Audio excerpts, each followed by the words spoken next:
welcome to yet another edition of E-Expressions for the New Indian Express. I have with me two distinguished diplomats, Rakesh Sood, former ambassador to France and Afghanistan, and Ambassador K.C. Singh, former secretary MEA, and a man who knows both of them very well, and also American politics, which has started to behave, as he just said, like politics in Bihar. Mr. Prabhu Chawla, the editorial director of the New Indian Express. So, gentlemen, may I start with Ambassador Sood? Exactly what is going on currently? It seems like there's going to be a street fight. Well, actually, we have always believed that the US election is decided the day the voting takes place, but it's actually a three-stage election. Right. And there is one element of the US presidential election which is neither written in their constitution, nor is there any legal basis for it, but it is perhaps the most important norm. And that is when the losing candidate makes his concession speech. Right. Because that normally happens within either the same day or a day later or something like that. And that then clears the way for the other two stages to go through without any contention. What are the other two stages? The other two stages are first the Electoral College, and that is going to meet on 14th December. And that is, by now, everybody is an expert on the Electoral College. 270 votes out of 538, whoever gets it, that kind of thing. And then the third stage is on 6th of January, when the Congress meets and the Congress approves or legitimizes the result of the Electoral College. And the Congress then finally puts the stamp of approval on the election of the president. The Senate puts the stamp of approval on the election of the vice president. And then on 20th of January, as per the Constitution, the new administration takes over. So because of the concession speech, which is actually a tradition, it is a custom, you have the other two cases, the other two stages taking place smoothly. Right. In this particular case, what has happened with the polarization is that the election is quite clearly a very, very hard-fought election. We don't know which way it is going to turn. Right. And from the statement that President Trump has already made, he's already invoked the Supreme Court and things like that. So it is quite clear that this is going to be controversial. Right. And that's what we are going to see in coming days. Indeed. Ambassador Singh, what do you have to say? You were talking briefly about the virus transporting itself to the USA. Look, this is not the first time. What Ambassador Sood is saying, 2000, exactly the same thing happened. Right. At one stage, Al Gore was going to concede, and then he took it back when he realized it was all hinging on the votes in Florida. And that got very messy because the Florida Supreme Court was allowing the counting to go on. Right. And then the US Supreme Court decided to step in. Right. And most legal experts say they had no locus standi.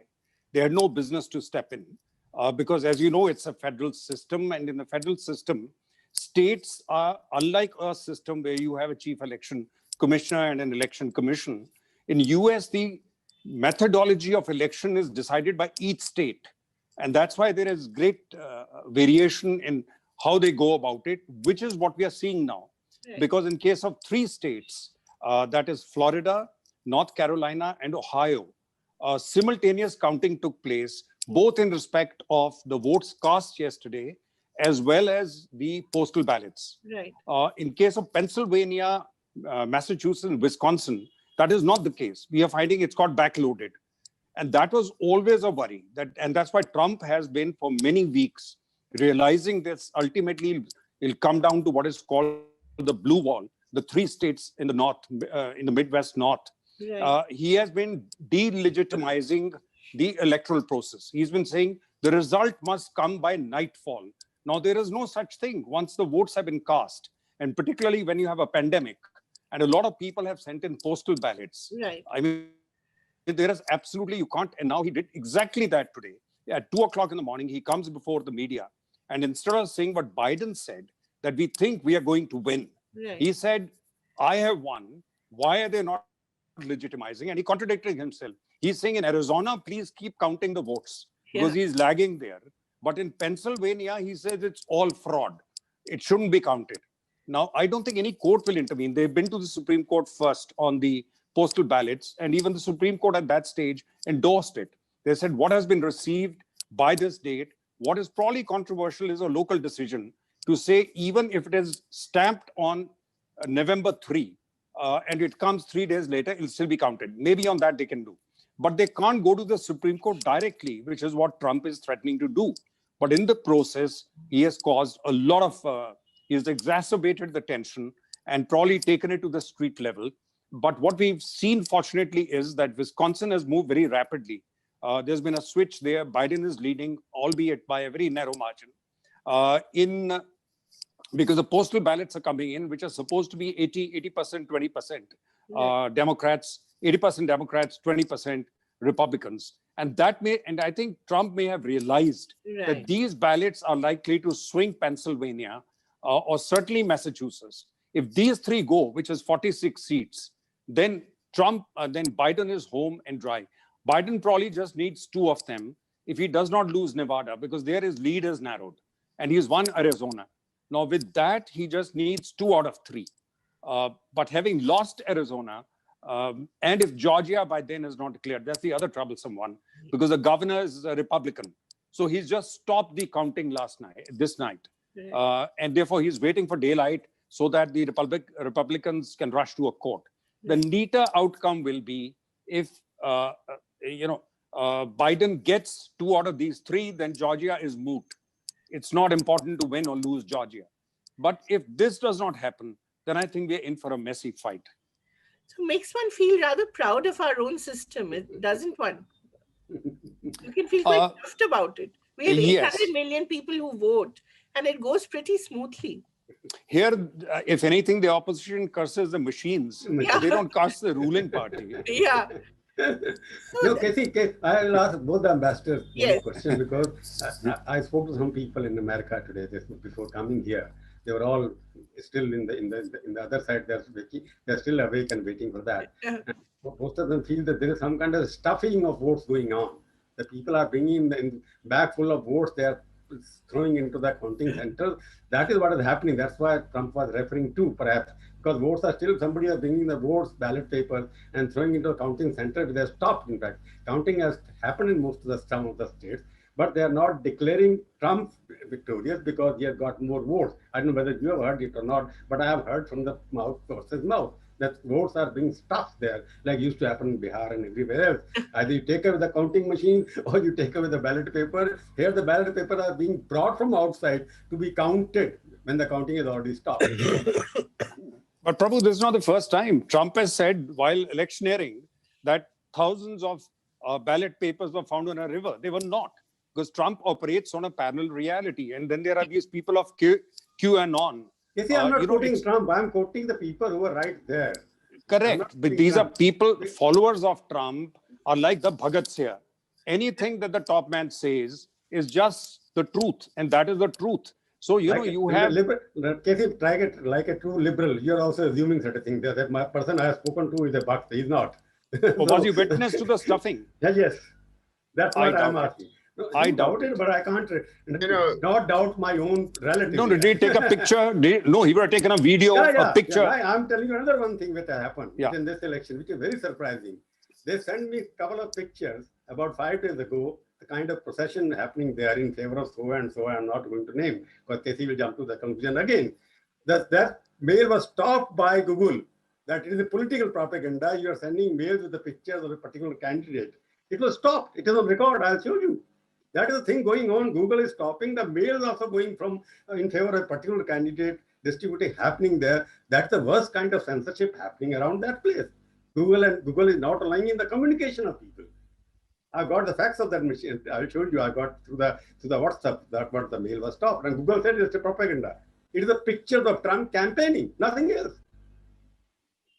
So if this is expected from a democracy of the West, what we call the liberal democracy, all of those who go and study there, they come back, follow the same model here. But when it comes to personal choices, whether it's here, because here the media is also bucked, There the media is entirely opposite. There, what they are doing, they hide everything which the government is supposed to be doing badly, but they hide it here. But there, everything, if he's winning, he's losing. So I don't know who is telling the rest, because I'm in my case, whether it wins or loses, it doesn't make a difference to me. But what I'm hearing is shocking. Why it is happening in America? Both of you have been diplomats. You must have studied from within. Rakesh has been there in America. So why this kind of change in the environment in American democratic system? Well, Rakesh? the change it hasn't come with Trump. The change has been coming for the last few decades, and we've seen that happening over the last few decades. It began in the 1980s. See, democracy is a basic social compact, and there is a certain, there is a certain commitment and there is a certain obligation. And here, what we have seen is that compact is something that has been gradually eroding. And I think one of the biggest challenges has been for the Republican Party. The Republican Party has undergone a massive transformation. Now, Trump was not the preferred candidate of the Republican Party even in 2016. We all know this. Yes. Everybody knows this. He was seen as an outsider. However, the Republican Party adopted Trump as their nominee for the simple reason that it suited the Republican Party. And therefore, this is what has continued. But in the process, the Republican Party has moved far right. And that has created its own counter reaction in the form of Bernie Sanders and so on. Now, you would have thought that, when the Democratic primaries were taking place in this year, you had Bernie Sanders and Elizabeth Warren, which were much more to the center left, but eventually the Democratic Party decided to go in with Joe Biden. And Joe Biden is certainly not seen as a far left. He's seen far more as a centrist, as a pragmatist, and so on. Now, this is the kind of readjustment of the bipartisan politics. See, US has traditionally followed a two-party system in their election. But what is happening is internal fracturing of political parties. So somewhere along the way, I think what we are going to see eventually is a breakdown of the two-party system in the United States. You are going to see over a period of time, I think politics in the US, due to a variety of reasons, and Prabhu, I think media also plays a part in it, including social media, including Google that you referred to. So all of this is going to have an impact.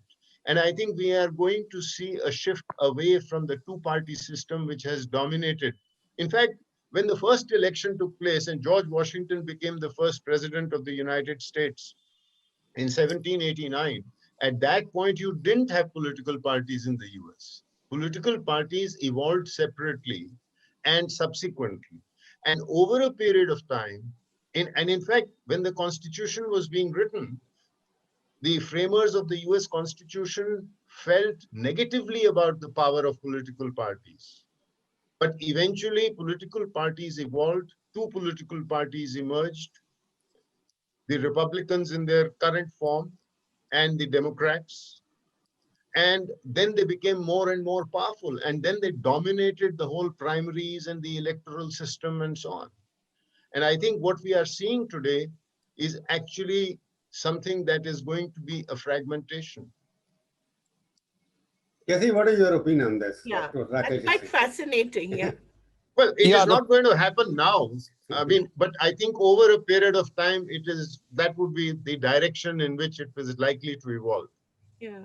I don't think the bipartisan system may change, but what has happened is that the Republican Party has just prostrated itself before a rebel-rousing, popular leader who basically addresses the people directly through social media.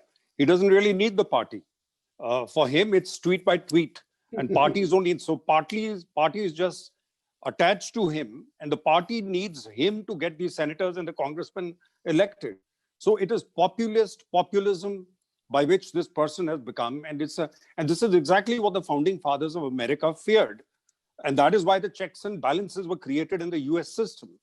That the Congress will be a check on a president. They were always worried about an autocratic leader who becomes a dictator. But if Trump comes back this time with a Supreme Court completely subservient to him, with a 6-3, with 3 nominees posted by him and a 6-3 majority, and Senate, if it does not flip and remains with the Republicans, and we've seen how obedient and subservient the Senate is, that even on something like the nomination of a judge, 7 days before the election, when they didn't agree in case of Obama, when a nomination was made 10 months before the election, on the basis that it was an election year. Now you do it 7 days before.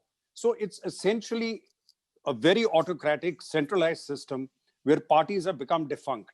In fact, this is one of various books have been written on how democracies function. And Ambassador Sood is right. Democracies have written and unwritten rules. And unwritten rules are respect for your opponent, not the threat of use of force, basically accepting certain norms, like when you have lost, you have lost. You don't say, no, if I've lost, it's illegal, it's illegitimate. Now, once that happens, then democracy is already undermined. And therefore, I think what is happening is this is a result. This is not just in US. This is a result globally of globalization, marginalization of majority, middle class, working classes, the upper classes, the rich, garnering all the gain of globalization, and of course, the movement of immigrants. So there are twin factors which are being used by Trump, used by others, not just by Trump. In India also it is used. In India, you use the minority community, the Muslim. Bolsonaro uses something else in Brazil. You go to Turkey and he uses something else. So these are populist right-wing leaders who basically connect with the people directly, not with a positive vision, but with a vision of playing on the fears of the populace and therefore garnering support from them. Now, once that happens, it becomes very difficult for democracy to function and the parties become irrelevant.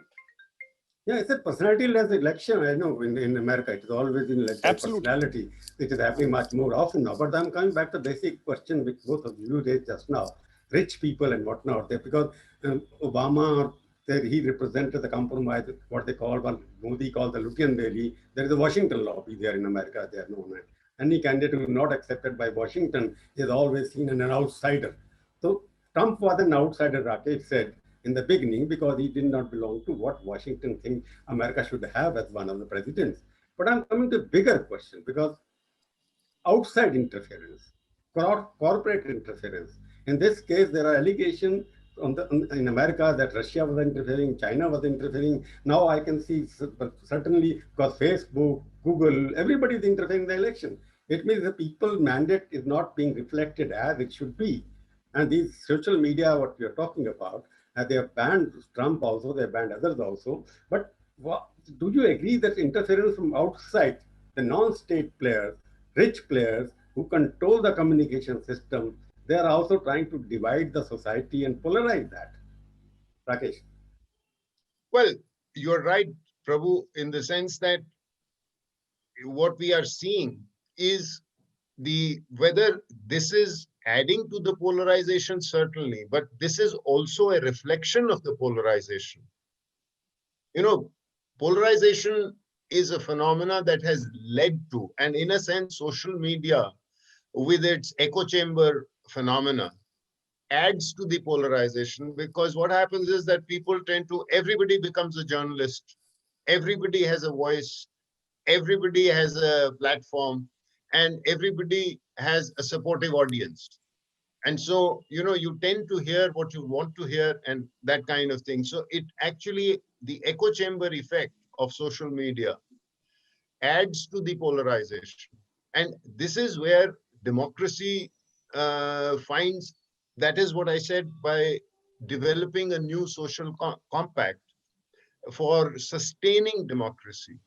And where do you then develop these norms as to how democracy is to be sustained under these strains? And I think that is a challenge. And as Casey said, you have in different countries, given the different environments, you have different populist authoritarian leaders who use, and you will find that there is a common thing.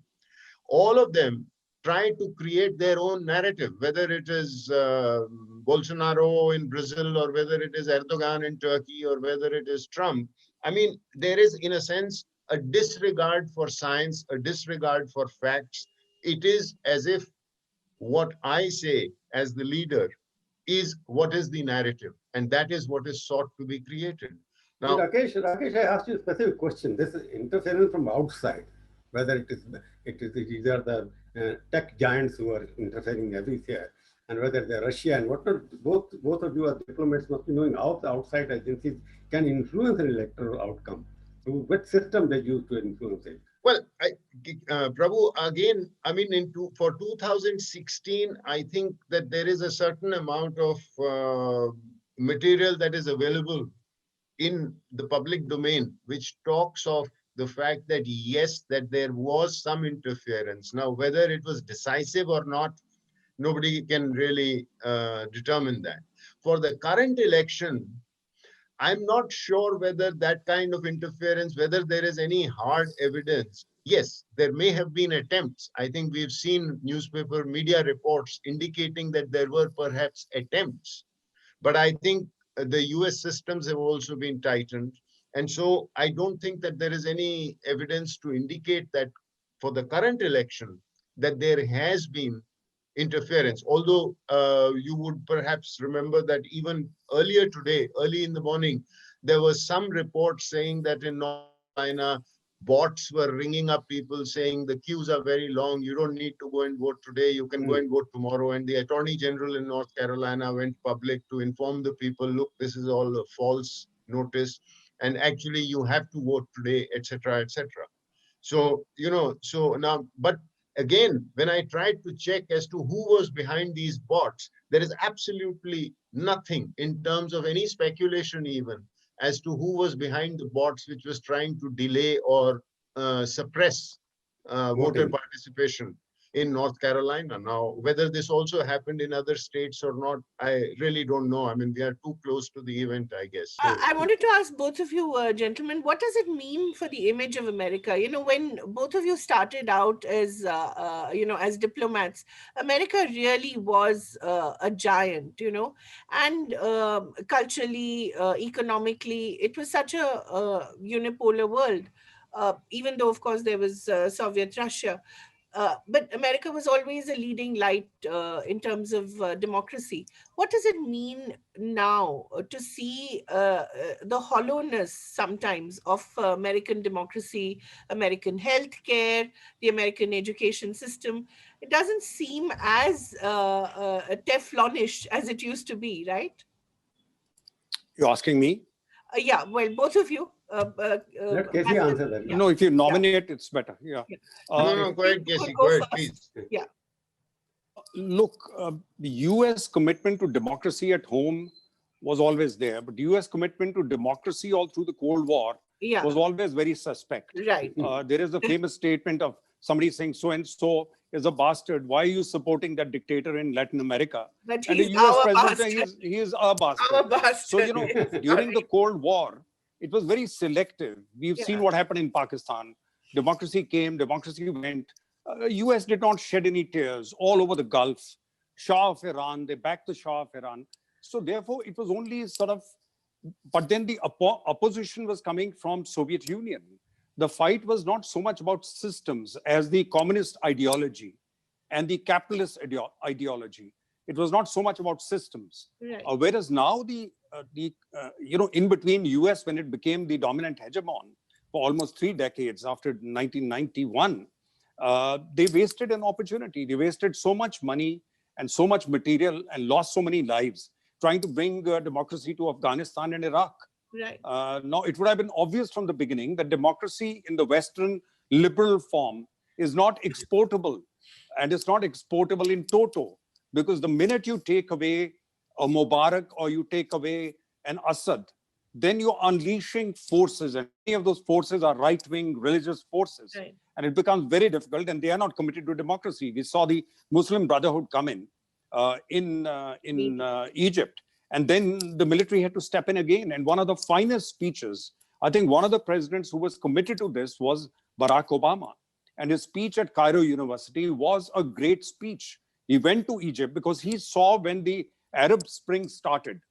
Then as a cerebral being, he realized that if you have to counter radical Islam, then the argument that the only way to, then that US is manipulating these dictators, that argument had to be countered. And the only way was you allow democratic forces to come up. And he thought that will be the answer to Al-Qaeda, answer to all these radical forces using violence.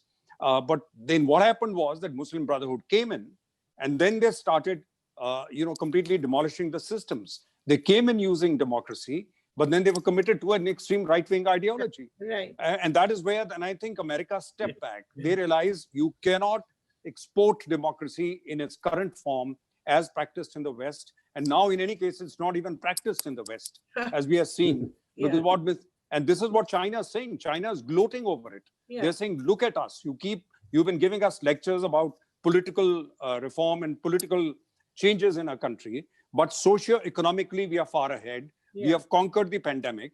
Our economy is back on track. And you guys don't know, your nose from your tail yet. and therefore, they're having the last laugh. Absolutely. And what is happening in America now will only support it. So what kind of a model is it where you can't even decide how to conduct an election and do orderly change from one president to the next? Yeah, it's an extraordinary time. Ambassador Sood.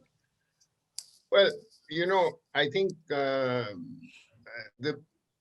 the US emerged as the sole superpower, so to say, after the collapse of the Soviet Union, as Casey pointed out in 1991, the US thought that they could do to the rest of the world, like Iraq, Afghanistan, what they had done in terms of West Europe or the reconstruction of West Europe post 1945. But as Casey very clearly emphasized, the societies here were totally different as compared to the West European societies. And that was a different moment in time because of the bipolar world. And here you had a very different moment. But I think in addition to everything else that happened in the subsequent years was also the rise of China. So the US was no longer as dominant. I mean, it is still today the largest economy and has the largest defense forces and the largest budget. But the fact is that it is no longer the sole superpower. It is no longer the indispensable superpower, as Madeleine Albright used to call it during the Clinton years. Right. That notion has changed. So the shine has gone off. And I think Trump has you see, the US also had internal differences. It had always had its racial and economic fault lines of inequality and racial fault lines and so on. And the US society is conscious of it. Now, the problem is that Trump has actually mined those fault lines for his own political purposes. And that has polarized society. So, domestically, what it has done is it has, instead of bringing the society together, it has actually divided society in a lot of ways. And I think that is what is the biggest challenge for the US. So today, the US faces not just the external challenge of a rising China and all the rest of it, or a disruptive Russia and things like that, or a disorderly world, but the US also faces domestic challenges, both economic challenges as well as racial challenges, because of the polarized society. I mean, the Black Lives Matter, that movement was something that emerged largely, and the Trump administration was unable to put a healing touch out to it. No. Both Ambassador, Kaveri, just a minute, because it's a very interesting point you're making about the collapse of a superpower concept, basically, you're talking about, Rakesh. I'm just asking another question to both of you. That slogan of Mr. Trump has been "Make America Great Again," which is a very nationalistic slogan. Okay, America is minimizing its stature, so maximization of the American superpower should happen. He has been always feeling to that point, going to the lobby for America, Great America, which everybody talks about it. But you are saying no, it is not. America as a superpower has collapsed. But there is the rise of America, the super political power or democratic power has collapsed. But the rise of capitalism seems to be quite evident in that country. It's a big tech companies or big corporate world who are much more acceptable both in China and in India or bigger democracy. They can communicate directly with the leaders of other countries. Earlier it was being done through the political leadership. The political leadership of United States, do you think, has become just a symbolic political leadership who happens to be president of the United States of America, but he is not accepted as United States of America president because he doesn't have that kind of credibility which other Bill Gates have got or Zuckerberg has got, somebody else has got. Don't you think that's a change in American way of thinking? America is more an economic power, superpower, where American businessmen are talking on behalf of America rather than the presidential leadership of that country. No, that is a factor, Prabhu, of what Trump is, because he's both isolationist. He's withdrawn from the alliance system. He went and lectured NATO countries. He literally walked out of a NATO summit. He walked out of the Trans-Pacific Partnership, which Japan was trying to create as a counter to China, the economic partnership of the Indo-Pacific. So on the one side, there's a contradiction there. He wants to make America great again by looking inwards, by bringing businesses back, by being isolationist, being anti-globalization, cutting off global supply chains, reducing commitments abroad. By the same time, he wants to also strut around and be taken seriously all over the world. So I think what he has done is something probably which was overdue, because on the positive side, he's the first US president who has directly confronted China. No other US president so openly and directly confronted the problem, which is the way China is rising and the way the Chinese influence has spread over the last 5 to 7 years, with President Xi also saying, having a dream of making China great again. Now, Mr. Modi wants to make India great again. Now, there are many guys trying to make their own countries great again. But in the process, what's happened is that you have the linkages and the confrontation, which that is causing. You may have a Quad then to contain, but we got the Chinese sitting in Ladakh across the LAC. Part of that is the Chinese perceiving you as joining this threatening alliance in their mind, which they realize will be a challenge to them, to their rise, to their becoming the predominant power in the world, definitely the predominant power in Asia. So I think we are in a very dangerous time when trade groupings like WTO, they've been debased. UN's role itself is debased. Human Rights Council, America has quit them, and look at the countries which have got elected to it. Saudis, and you got all kinds of countries elected to the Human Rights Council, which have little commitment to human rights. So therefore, international institutions, financial and political, as well as the alliance systems involving trade, commerce, these are all now seen as broken things. Is Trump capable of reinventing them? That is the only danger, that a Biden coming in will probably not change the overall approach, but will be able to carry other partners along to reform them or realign them or bring about new compact. This is the post-Second World War compact. Trump is not capable of creating any compact. He is a disruptive force. Now, do you want a disruptive force in another 4 years? That is a question. Ambassador Sood, I wanted to extend that idea. There was someone who said something very interesting, that even if Trump is defeated, Trumpism will survive. I found that a very interesting idea. Do you agree with that? Well, to an extent, what Ambassador Casey Singh said, see, Trump took certain themes that were already there, and then he was able to play with a number of them. Some of them in a very negative fashion, but some of them perhaps deserving of that attention. Now, let's take China for a minute. As Ambassador Casey Singh said, Trump was able to call out China. Now, earlier what had happened, but here again, you see, you look at the contradiction. Obama actually had identified China, but Obama did not call China a threat. He did not call China a revisionist power. What he wanted to do was he wanted to be able to work with China as well as in things like climate change, in dealings with North Korea, etc. And at the same time, also move from a policy of competition, which was already there, to a little bit of a containment. And where did you see this containment? You saw it in his rebalancing to Asia policy, Right. which was announced. And you saw it in the Trans-Pacific Partnership, the economic aspect of it, in which Japan took the lead. Now, so when Trump comes in, what he does is he moves from containment to an outright confrontation. And he says this is a trade war and a technology war and so on and so on. Now, many of the technology controls had actually been introduced during the Obama administration by Secretary Ash Carter. In fact, the first study of the Defense Intelligence Unit was created by Ash Carter in the Pentagon. And the first study of the DIU was brought out during Ash Carter's time to show how China was actually trying to steal cutting edge technologies and the way they were going about it.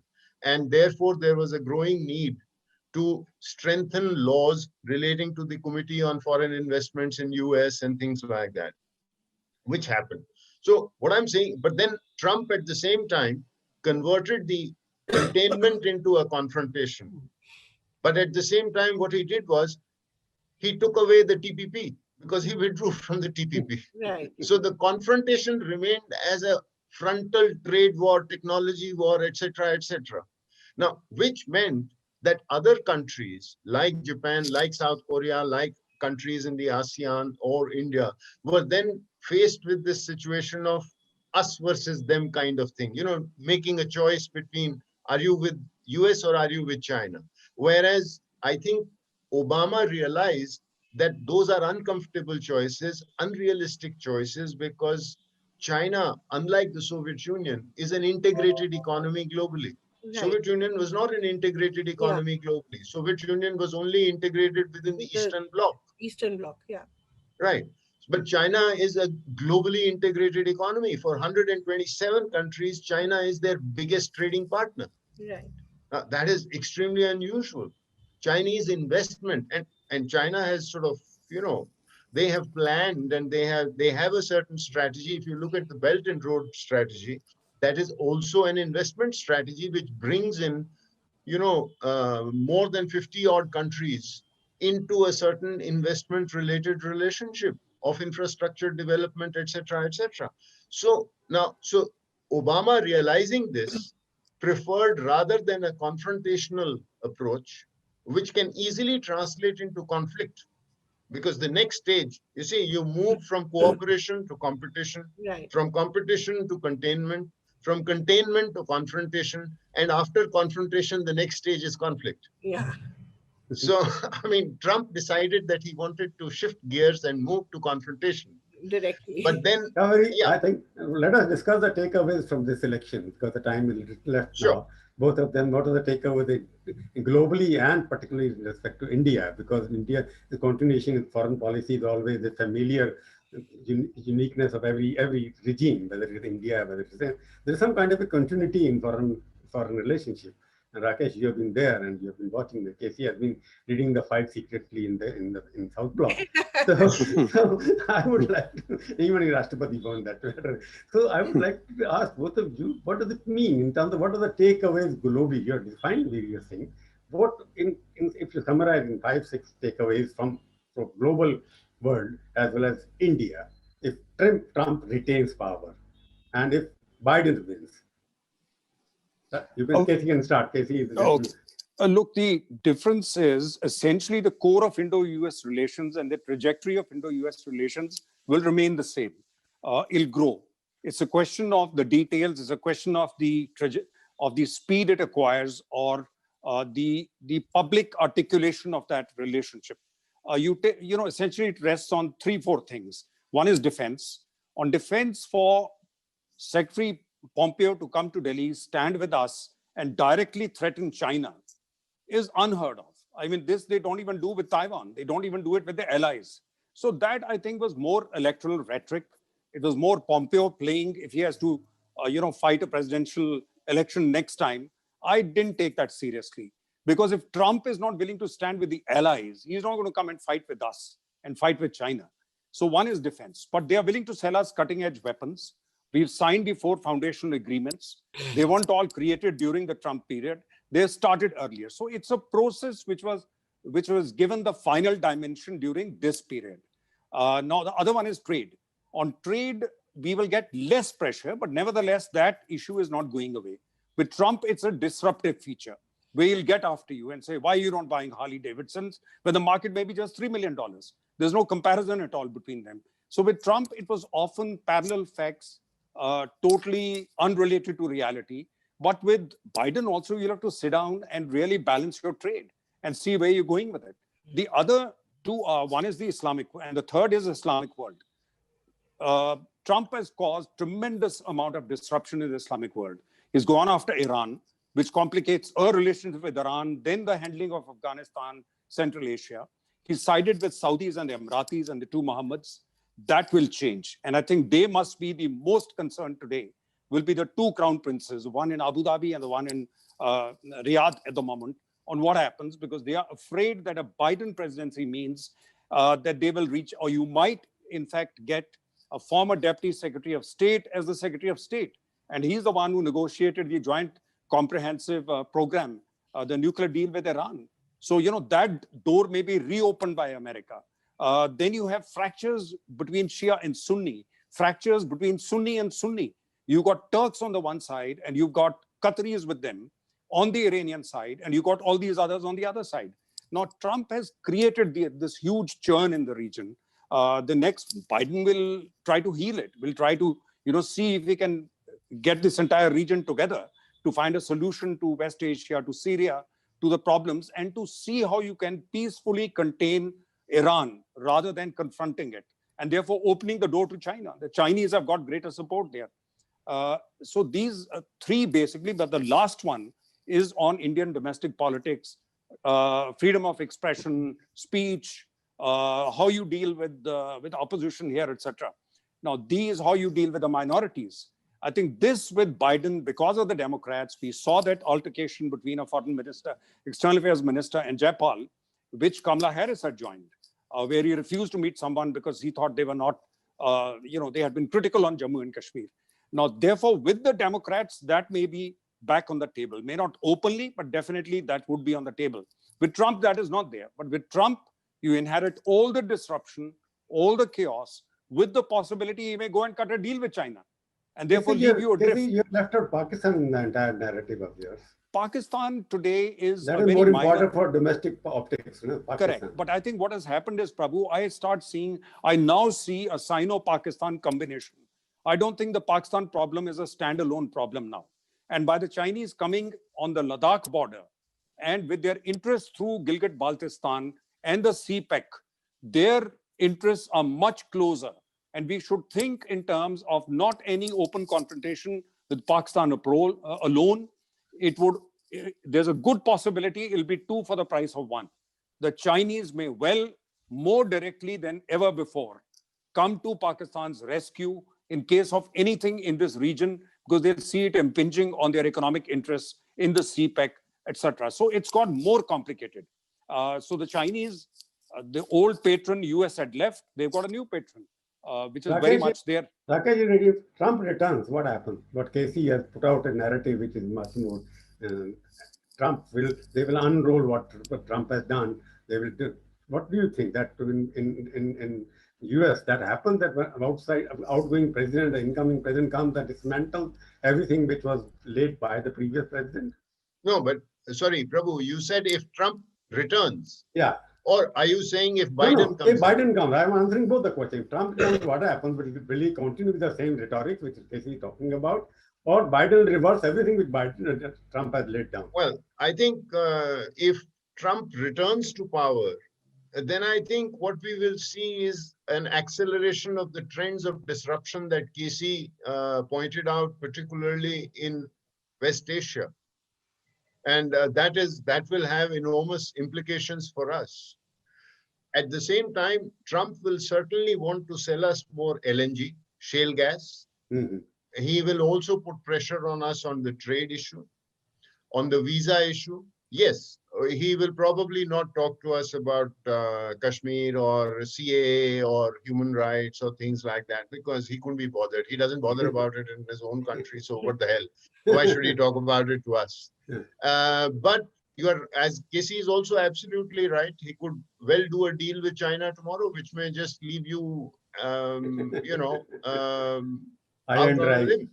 Yeah. So in that sense, there is an element of unpredictability insofar as Trump is concerned. On the other hand, if his relationship with China continues to go downwards, then you will certainly find that they will, Pompeo or his successors or whoever, that the Defense Department, State Department, White House, Trump White House, will certainly want to develop closer ties with India, notwithstanding the unpredictable nature of Trump's tweets. Right. Okay, that's insofar as Trump is concerned. Now, if you come back to Biden, and let's say if Trump remains a one term and it becomes Biden who takes over the White House, then I think Biden's priorities, while there won't be a 180-degree reversal of everything that Trump has done, but there will be some calibrations. Like, for example, with China, Biden will try and find some kind of a modus vivendi, some way of working with China on certain issues, and at the same time, not giving up on the trade issue or on the tech issue, which has assumed its own identity now and has bipartisan support in the Congress, in the Senate, and so on. Second, Biden will try to restore a balanced relationship with Japan and with South Korea, two other allies in that region. Third, Biden will also attach enormous importance to reviving the arms control process, the first of which will be the New START treaty, which lapses in February of next year. And he will certainly revive that and extend it for a period of 5 years, so that you are seen as the arms control structure is not allowed to completely crumble, and then see how best that relationship with Russia can be taken forward. That is also a positive thing insofar as his European allies are concerned. And Biden administration will take efforts to repair relationship with the European allies, with NATO, with Germany, France, etc., etc. Then on Afghanistan, Biden will also want to exit, much as Trump has indicated. And so therefore, that exit will continue. But Biden will try to certainly restore a bit of balance, because although Biden has said that if he will go back into the JCPOA, the Iran nuclear deal, but perhaps it may not be that easy. The Iranians also are difficult customers, as Casey knows very well. So, I mean, he will. I will stop you because I'm now asking very journalistic, simple question. Yeah. No. We're also running out of time. Rakesh, so just to conclude, what I'm saying is that insofar as India is concerned, the priority that India will get in the Biden White House will, in my view, will drop to number 5 or number 6 after he has managed China, developed, restored Russia, restored a working relationship with allies, dealt with Afghanistan, dealt with the Middle East, Iran, and so on. And then, it's so, in a sense, your India's folder, as it were, as you say, where is the dossier? Where is the India dossier? Oh, it's at number 6. No, I'm asking. You are already said India will be downgraded. We're running out of time. That's why I'm putting very straight question. You have already said that India will be downgraded if Biden wins. That is what you are telling me. Now, if I got it correctly. It will have less importance because the economy, Indian economy. You can't argue with a diplomat. I know all of you can say many things without saying anything. But the question is, I'm asking a very straight question. Pakistan will be happy, Pakistan and China will be happy if who wins according to you? I think they'll be happier with Biden because then the whole Clinton group, whole earlier group that they have dealt with will be back. Will be back. And they know that... You agree, Rajesh? Pakistan and China both will be happy if Biden wins? Oh, certainly. China and Certainly. Pakistan both will be happier because you see, earlier she had perhaps Hello. thought that he could do a deal with Trump, but he suddenly realized that this guy is हाँ too मैं कर रहा हूँ unpredictable. आज on the So other program. therefore, he would prefer to deal with a more predictable Biden. And exactly as Casey said, if Biden comes in, then he comes in with a known set of people. Last So question. from that point of view Last as question. well, Last question. India will be happy if. I don't know. I mean, you tell me. I'm I asking both think of you diplomats. I have our no opinion. happiness, no, but let's face it, we have to look after our own interests. And part of the relevance that we will The have will kind of also friendship depend. which Modi and Trump had, you are seeing Modi howdy and whatnot, Trump coming here, all sorts of things. I You are don't think seeing. that counts Even, for very much. I'm sorry. no, I don't think that the howdy Modi and the namaste both of Trump you and all agree of that that. India doesn't care whosoever wins.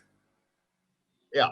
I mean, I think we have forgotten that Modi also had a very good relationship with Obama when he did the Chai Pe Charcha in Hyderabad House. So I think we will work with whoever it is. It depends on how strong the Indian economy is.